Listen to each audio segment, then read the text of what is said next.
దశావతారాల్లో 7 అవతారాలు నేరుగా భూమి మీదకి దిగింది నువ్వు నేను పుట్టిన ఆంధ్రప్రదేశే. తెలుసా తెలీదా? తెలీదా? మొదటి అవతారం ఏది?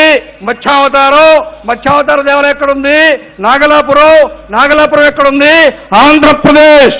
రెండో అవతారం ఏది? కూర్మావతారం. శ్రీకూర్మం ఎక్కడుంది? ఆంధ్రప్రదేశ్. మూడో అవతారం ఏది? వరాహ అవతారం. వరాహ క్షేత్రం ఏది? తిరుమల. ఎక్కడుంది? ఎక్కడుంది? గట్టిగా చెప్పండి. ఆంధ్రప్రదేశ్. వరాహావతారం తర్వాత నరసింహావతారం.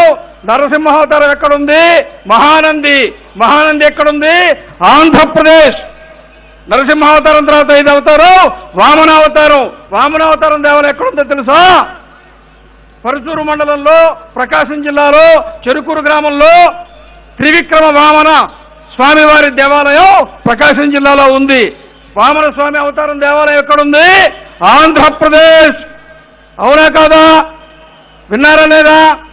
శబ్దం రావట్లా? అరవనా? మొత్తం చివరిలో ఒకేసారి అరుస్తారా? కదలొద్దా? వామనావతారం తర్వాత పరశురామావతారం. పరశురామావతారం దేవాలయము పరశురాముడు మహేంద్ర పర్వతం మీద ఉంటాడు. మహేంద్ర పర్వతం శ్రీకాకుళం ఒరిస్సా సరిహద్దులో ఉంది. శ్రీకాకుళం జిల్లాలో ఉండే మహేంద్రతనయ పర్వతం మీదే పరశురాముడు ఉంటాడు. కాబట్టి పరశురామావతారం ఎక్కడుంది? ఆంధ్రప్రదేశ్. రాముడు ఉత్తరప్రదేశ్. బలరాముడు ఉత్తరప్రదేశ్. కృష్ణుడు ఉత్తరప్రదేశ్.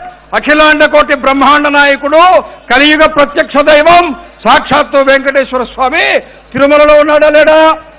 ఉన్నాడా లేడా? తిరుమల ఎక్కడుంది?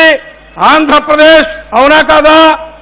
7 అవతారాలు ఏ ఆంధ్రప్రదేశ్లో ఉన్నాయో ఆ ఆంధ్రప్రదేశ్ని రాష్ట్ర ప్రభుత్వం తక్షణం ఇది దేవభూమిగా ప్రకటించాలా వద్దా? ప్రకటించాలా వద్దా? ప్రకటించాలా వద్దా? అయోధ్య కారిడార్ వచ్చిందా లేదా? కాశీ కారిడార్ వచ్చిందా లేదా? చార్ధామ్ కారిడార్ వచ్చిందా లేదా? తిరుమల నుంచి శ్రీకోర్మ దాకా ఈ 7 క్షేత్రాలని కలుపుతూ మనకు కూడా 7 అవతారాల కారిడార్ వస్తే ప్రపంచం మొత్తం ఇక్కడికే వస్తుంది. ఆంధ్రప్రదేశ్ అగ్రగామిగా ఉంటుంది. ఆంధ్రప్రదేశ్ ఆధ్యాత్మిక పుణ్యభూమి. ఆంధ్రప్రదేశ్ అవతారాల పుణ్యభూమి. ఆంధ్రప్రదేశ్ దేవతల దేవభూమి. అవునా కాదా? అవునా కాదా? జై శ్రీరామ్. జై శ్రీరామ్. వందే మాతరం. భారత్ మాతా కీ. భారత్ మాతా కీ. భారత్ మాతా కీ.